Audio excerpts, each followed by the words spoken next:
आमे कहबाकू चाहूँ पुरी सहर ठारू मात्र 8 किलोमीटर दूर पुरी सदर तलजंग ग्राम पंचायतर नईकूल साहिर कथा 2026 मसीहा होइथिले मध्य गाँव में श्मशानटीए नाही। वर्षा दिने जदि कहार देहांत हुए शवदाह पर ग्रामवासी जो भाई हंतसंत होउछन्ति ताहा न कहबा फल। तापरे उच्च प्राथमिक विद्यालय कथा भंगा आजबेस्ट घरे चली प्रथम श्रेणी अष्टम श्रेणी पर्यंत दिन 11:45 पर्यंत जणिए शिक्षयित्री बिना आउ क्या देखा मिल ना। 11:50 प्रधान शिक्षयित्री सविता मिश्र आसी आम चैनल प्रतिनिधि को धमकाई जे यही न्यूज परिवेषण करें हाणीदेवे बोली। सेठारे ग्राम्य कमिटी सभ्य मैंने आम प्रतिनिधि को उद्धार करते। शेष में सबुठार बड़ समस्या होची पानी समस्या। टिके वर्षा हेले गाँव में आंठुए पानी साप भय घर चारिपटे जाल बांधि रहउछन्ति ग्रामवासी।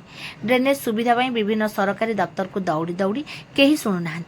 समस्त मौलिक सुविधार वंचित होई निरुपाय होई विराट गण आंदोलन करने गणमाध्यम को सूचना देछन्ति।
मु शिव जेना जन अवसरप्राप्त बीएसएफ जवान एवं समाजसेवी। ଜାଣିଛନ୍ତି 2026 ମସିହାରେ ଆଜିକାଲି ଡେଟ୍ରେ ଦେଖିବାକୁ ମିଳିଲେ ପ୍ରତି ଗାଁରେ ଗୋଟେ ଉନ୍ନତ ଧରଣର ମଶାଣି କରାଯାଇଛି, କିନ୍ତୁ ତଳଜଙ୍ଗ ନଈକୂଳ ସାହିରେ କୌଣସି ମଶାଣି ନାହିଁ। ଆପଣ ମାନେ ଏହାକୁ ସ୍ୱଚ୍ଛ ଭାବରେ ଆପଣ ଦେଖିଲେ, ଏହାର ମଧ୍ୟ ଭିଡ଼ିଓ କଲେ, ଏଇଟା ଆପଣଙ୍କୁ କହିବା ଆବଶ୍ୟକ ନାହିଁ। କିନ୍ତୁ ମୋ କହିବା କଥା, ଯଦି ପୁରୀ ସଦର ଠାରୁ 8 କିଲୋମିଟର ଦୂରରେ ଆମେ ଅବସ୍ଥିତ, ଆପଣ କୁହନ୍ତୁ ଯଦି ବର୍ଷା ଦିନରେ ହଉ ବା କୌଣସି ବାତ୍ୟା ହଉ, କୌଣସି ସମୟରେ ଯଦି ଗୋଟେ ଲୋକ ମୃତ୍ୟୁବରଣ କରୁଛନ୍ତି, ଆମେ ତାଙ୍କର ଶବ ଧାରଣ କେମିତି କରିବା? କ'ଣ ବର୍ଷାରେ ଭିଜିକିରି କରିବା? ଆପଣ ଦେଖିଥିବେ ମଶାଣିର ମାନେ ନା ମଶାଣି, କିନ୍ତୁ ମଶାଣି ସେଠି କରାଯାଏନି। ଏ ବିଷୟରେ ଆମେ ମଧ୍ୟ ଆମର ପଞ୍ଚାୟତ ପ୍ରତିନିଧିଙ୍କୁ କରିଥିଲୁ। ସେମାନେ ଖାଲି କହୁଛନ୍ତି ଯେ ବର୍ତ୍ତମାନ କରିଦେବୁ, ସାଙ୍କସନ୍ ହେଇଛି 4 ଲକ୍ଷ, କିନ୍ତୁ ଏ ବିଷୟ କହିକିରି ବର୍ତ୍ତମାନ ଏପର୍ଯ୍ୟନ୍ତ କରାଗଲା ନାହିଁ। ତେଣୁ ମୋର ବିନୀତ ଅନୁରୋଧ, ପ୍ରଥମ ସମସ୍ୟାଟି ମଶାଣିଟା କରାଗଲେ, ବର୍ତ୍ତମାନ ଏଇଟା ମଶାଣି କଲେ ଆମ ପଞ୍ଜାବ ବା ତଳଜଙ୍ଗ ନଈକୂଳ ସାହି ଲୋକମାନେ ଯେଉଁମାନେ ମରୁଛନ୍ତି ତାଙ୍କର ସମାଧାନ ଖୁସିରେ କରିପାରିବେ। ଏଇଟା ଗୋଟେ ବଡ଼ ସମସ୍ୟା। ଦ୍ୱିତୀୟ କଥା ଆସିଲା ସ୍କୁଲ ସମସ୍ୟା। ଆପଣମାନେ ଜାଣିଥିବେ ଏଇ ଗାଁରୁ ବିଭିନ୍ନ ପ୍ରକାର ସ୍କୁଲ, ମାନେ ଆମେ ଯେଉଁ ଛୋଟବେଳେ ଥିଲୁ, ଏଇ ସ୍କୁଲରେ 500ରୁ 600 ପିଲା ମାନେ ଛାତ୍ରଛାତ୍ରୀ ମାନେ ସେଠି ରହୁଥିଲେ, ପାଠ ପଢୁଥିଲେ ଏବଂ ବହୁତ ଷ୍ଟାଫ ମଧ୍ୟ ଥିଲେ। କିନ୍ତୁ ଧୀରେ ଧୀରେ ଏଭଳି ପରିସ୍ଥିତି ହେଲା, କାହିଁକି ହେଲା ଆପଣ ଦେଖୁଥିବେ, କାରଣ ତ କିଛି ଥିବ। এই ପରିସ୍ଥିତି ଦ୍ୱାରା ଆଜି ଡେଟ୍ରେ ମାତ୍ର 190ରୁ 193 ଜଣ ପିଲା ପଢୁଛନ୍ତି ଏବଂ ବାକି ଗ୍ରାମର ଯେଉଁ ପିଲା ଅଛନ୍ତି ସେମାନେ ବାହାର ସ୍କୁଲକୁ ଗଲାଣି। ତେଣୁ ଏହାର ମୂଳ କାରଣ ହେଲା ଏ ସ୍କୁଲରେ ଚେୟାର ବ୍ୟବସ୍ଥାରେ କୌଣସି ନାହିଁ। ଆପଣ ଦେଖୁଥିବେ ପିଲାମାନେ, ଛୋଟ ଛୋଟ ପିଲାମାନେ କିଭଳି ଆମର ବେଡସିଟ୍ ପକେଇ ବସୁଛନ୍ତି ବା କ'ଣ ପକେଇ ବସୁଛନ୍ତି, ଆପଣ ଦେଖିଥିବେ, ଫଟୋ ଭିଡ଼ିଓ କରିଛନ୍ତି। ଏବଂ ଏ ସ୍କୁଲରେ କୌଣସି ଆଗପଟେ ପଛପଟେ ଛାତଘର ଅଛି, ଆଗପଟେ ଛାତଘର ନାହିଁ, ଆଜବେଷ୍ଟ ଘର। ସେ ଛାତଘର ମଧ୍ୟ ଉନ୍ନତିକରଣ କରାଯାଉ ଏବଂ ସ୍କୁଲରେ ମଧ୍ୟ ଷ୍ଟାଫଙ୍କର ଅଭାବ ଅଛି। ତେଣୁ ଷ୍ଟାଫ ମାନଙ୍କୁ କିଭଳି ଆସିବେ ଏବଂ ପିଲାମାନେ ଭଲ ପଢିବେ, ଏଇଟା ଗୋଟେ ସମସ୍ୟା। ଦ୍ୱିତୀୟ ସମସ୍ୟା ହେଲା ବନ୍ୟା ସମସ୍ୟା, ବନ୍ୟା ଏବଂ ପାଣି ସମସ୍ୟା।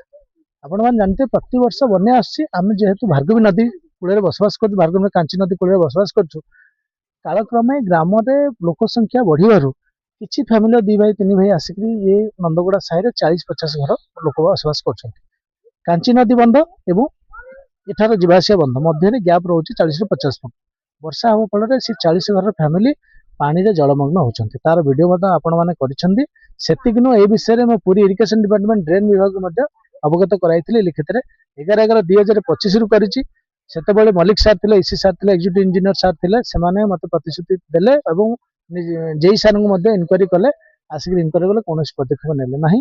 ଏବଂ ଏବେ ଯେଉଁ ସାର୍ ଆସିଛନ୍ତି, ଆମେ ମଧ୍ୟ ଗ୍ରାମବାସୀ ଯାଇକରି ଗ୍ରାମ କମିଟି ଯାଇକି ତାଙ୍କୁ ଅବଗତ କରିଲୁ, ସେମାନେ କହିଲେ କରିବା ପାଇଁ। ମୋର ଅନୁରୋଧ, ଯଦି ଗ୍ରାମ ପାଣି ଆସୁଛି, ଆପଣ ଦେଖିଥିବେ କ୍ଲବ ଘର, ମନ୍ଦିର ସାଇଟ୍ କିଭଳି ଭାବରେ ବୁଡ଼ିକି ଅଛି, ଦେଖୁଥିବେ ଲୋକ କିଭଳି ବୁଡ଼ିକି ଅଛନ୍ତି। ଯଦି ଆମର ଏଇ ବନ୍ଧ ଦାଢ଼ରେ ଗୋଟେ ଡ୍ରେନ୍, ପକ୍କା ଡ୍ରେନ୍ର ବ୍ୟବସ୍ଥା କରାଯାଆନ୍ତା, ପାଣି ନିଷ୍କାସନ ହେଇଯାନ୍ତା ଗାଁ ପାଣି ଏବଂ କିଛି ଏଠା ଲୋକାଲ ପାଣି ହେଇଯାନ୍ତା ଏବଂ ଗହିର ମଝିରେ 2ଟା ଡ୍ରେନ୍ କଲଭର୍ଟ କରାଯାନ୍ତା, ତେବେ ନଦୀ ମଧ୍ୟ ପାଣି ନିଷ୍କାସନ ହେଇଯାନ୍ତା। ମୋର ବିନୀତ ଅନୁରୋଧ, ଇଏ ନହେବା ଫଳରେ ଘର ମାନଙ୍କରେ ଲୋକ ଚାରିପଟେ ଜାଲ ଲଗେଇଛନ୍ତି, ଆପଣ ଭିଡ଼ିଓ କରିଛନ୍ତି, ସାପରୁ ବଞ୍ଚିତ ହୋଇଛନ୍ତି। ସାପ 3-4 ଥର ଲୋକଙ୍କୁ କାମୁଡ଼ିଲାଣି ଏବଂ ବିଭିନ୍ନ ଆଣ୍ଠୁଏ ପାଣିରେ ମଧ୍ୟ ଆସୁଛନ୍ତି। ଏ 3ଟା ସମସ୍ୟା ଯଥାଶୀଘ୍ର ପୂରଣ କରାଗଲେ ଆମେ ବିଶେଷ ଉପକୃତ ହେବୁ।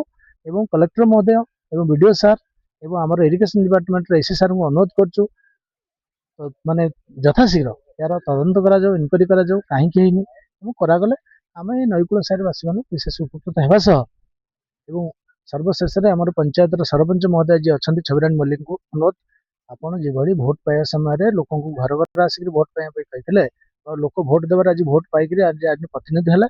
ଆପଣଙ୍କର ସ୍ୱାମୀ ହଜବାଣ୍ଡ ଗୋବିନ୍ଦ ମଲ୍ଲିକ ସାର୍ ଯିଏ ଅଛନ୍ତି, ସେ ବର୍ତ୍ତମାନ ପ୍ରତିନିଧି ହିସାବରେ ସବୁ କାର୍ଯ୍ୟ କରୁଛନ୍ତି। ତାଙ୍କୁ ମଧ୍ୟ ଅନୁରୋଧ କରୁଛୁ, ଏ ସମସ୍ୟା ଗୁଡ଼ିକୁ କିପରି ଦୂର ହେବ ଆପଣ କରନ୍ତୁ। ବିପଦ ଆପଦ ସମୟରେ ଲୋକଙ୍କ ପାଖରେ ଆସନ୍ତୁ, ବୁଝନ୍ତୁ, ପ୍ରତି ସାହିରେ ବୁଲନ୍ତୁ ଏବଂ ପ୍ରତି ସାହିର ଡେଭଲପ ଉନ୍ନତିମୂଳକ କାର୍ଯ୍ୟକଳାପ କିପରି ଚିନ୍ତା କରନ୍ତୁ।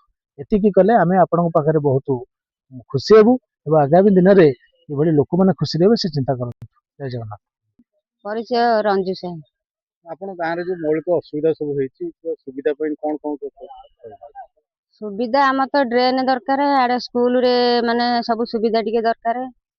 ଆଉ ଏପଟେ ଆମକୁ ବି ଇନ୍ଦିରାବାସ ଫିନ୍ଦିରାବାସ ଏଗୁଡ଼ା ସବୁ ମିଳୁନି, ସେଟା ସବୁ ଟିକେ ମିଳିବା ଦରକାର।